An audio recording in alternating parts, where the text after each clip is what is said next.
Good evening. Good evening. The interweb. Allow me first to apologize. I do, like many of you, appreciate the comforts of the everyday routine, the security of the familiar, and the tranquility Of repetition. I enjoy them as much as any folk, but in the spirit of commemoration, whereby those important events of the past, usually associated with someone's death or the end of some awful bloody struggle, I propose a celebration with a nice holiday. I thought we could preface this November the 5th. Sadly, a day that is no longer remembered. By taking some time out of our busy day to sit down and have ourselves a nice little chat.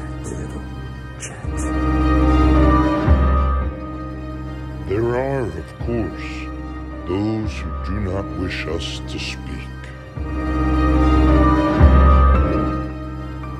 I suspect, even now, orders are being placed online at Amazon and Walmart.com, and men with packages will soon be on their way.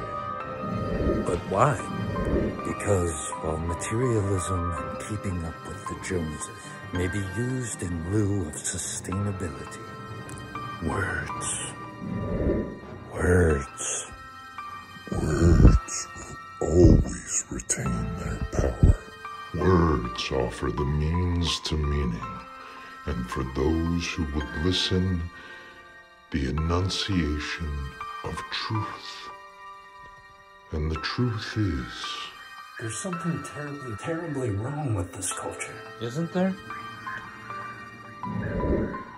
Isn't there? I guess. Wastefulness and inequality, inflation and depression.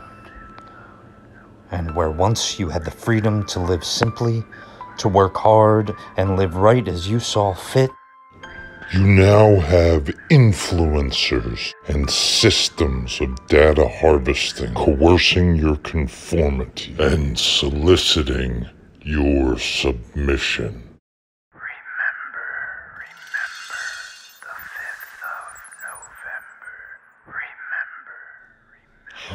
How did this happen? Who's to blame? Certainly, there are those who are more responsible than others, and they will be held accountable. But, again, truth be told, if you're looking for the guilty, you need only look at your reflection in that shop window. Or in that selfie you just posted. Or in that selfie you just posted. I know why you allowed it. You were afraid. You were afraid. Of the void. The void gnawing within, swallowing the world. Who wouldn't be afraid? War, terrorism, a pandemic, vaccine, Science devoid of logic. there were a myriad of problems which conspired to corrupt your reason and to rob you of your common sense. Your fear got the best of you, and in your panic, you turned to the friendly talking heads on late-night TV, infotainment on former news networks, corrupt politicians, reality stars, and silly ne'er-do-wells on TikTok and Instagram. They promised you order. They promised you peace and prosperity. And all they demanded in return was your silent, obedient consent to the agenda. An agenda of overconsumption and greed, of waste and disposal, so constant that we either forget or never learn how to fix things ourselves or to become self-sufficient.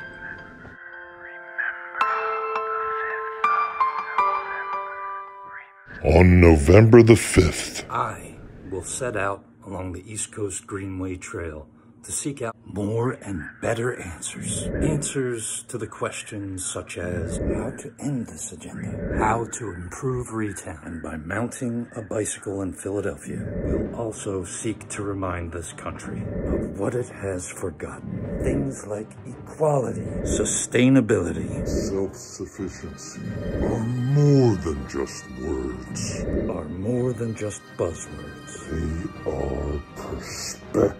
So if you see nothing, if the crimes of this culture remain unknown to you, then I would suggest that you allow the 5th of November to pass on. But if you see what I see, if you feel as I feel, and if you would seek as I seek, can I ask you to help support Retowne as I embark from the city of brotherly love to honor a fallen brother, to end up in Florida where I will honor another brother. And together we shall make this a 5th of November that will never be forgot.